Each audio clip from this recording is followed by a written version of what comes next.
The whole gacha Genshin Impact community is on fire for the past week because various content creators are having drama and fighting against each other. Now there's plenty of videos covering the drama, especially by the bald man himself, so I won't get into that topic.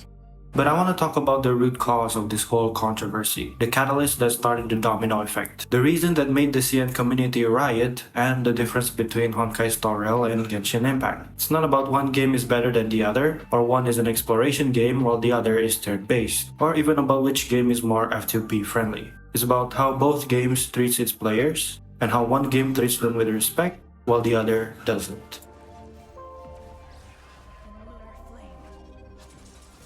What do I mean by that? There's a whole narrative going around where there's one game gives better rewards for their players while the other gives mint berries. Even though it's a bit over-exaggerated, I would somehow agree with that narrative. Simply put, Honkai Star Rail treats their players better than Genshin. And you don't believe me? Well, I have two words that prove this as a matter of fact. Doctor Ratio. And hold on, hear me out here, let me explain my point. Both Genshin Impact and Honkai Star Rail won their Best Mobile Game of the Year from the Game Awards, Apple App Store, and from the Google Play Store in 2020 and 2023 respectively. As a thank you for the players for their support, each game gave out rewards as a celebration.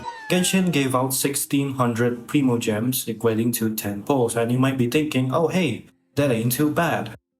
Until you realize, Honkai Star Rail gave out an entire 5-star limited character for free as their reward, and he is busted.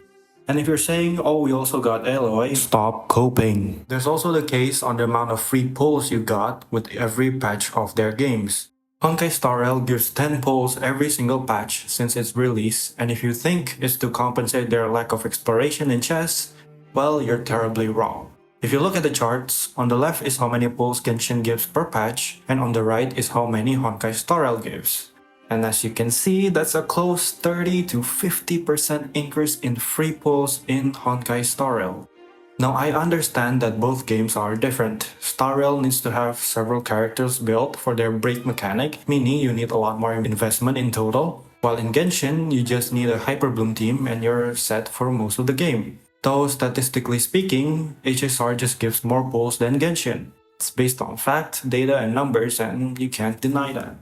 There's also the quality of life improvements that HSR gave in comparison to Genshin. Their stamina, their resin equivalent, was increased from 160 to 240. They also have an overdraft system in which then the stamina is full whenever there's any access and it will go onto a separate bank. Also, you can reset Memory of Chaos, the Abyss equivalent, on the second half and have all of the points and skills be replenished. But when you reset in Abyss, the elemental skill cooldowns of your characters don't even reset, and you won't even know until you actually start the challenge. These might be minor gripes that only a portion of the player base would benefit, but it goes to show that the Honkai Star Rail devs go out of their way to listen to its community, no matter how small the changes might be. There's also the artifact loadout for Genshin, or I can barely say it's a loadout. It's basically the worst version of an artifact loadout. Mtash has a whole video diving deep on it, and you should check it out. My point stands. In Honkai Star Rail, if you want an improvement, they'll give you an improvement based on the community's feedback. While the way Genshin solves problems is incredibly ludicrous. Instead of an obvious solution that the community has pointed out for years, Genshin does it like, well, we can do that, but what if we do this instead? I'm not saying Genshin itself is a bad game. I've played it myself ever since launch for almost 2 years. I've enjoyed its story, its exploration, its combat, and it was a lot of fun. But I get disheartened. As someone who had supported the game for a long time, and seeing the 4.4 rewards they gave to its player as a quote-unquote thank you, it's frustrating. I mean, come on man, like 3 extra pulls for 3 years? That's insane, no matter how you look at it. When I saw that, I felt like the support the community has given meant nothing to the company. As a former player, I felt underappreciated. I can imagine how I would feel if I still played the game. Now you have to understand that Hoyoverse is a business, it's a company. The biggest reason they didn't give shit for the rewards is they didn't have to. They didn't need to entice their community.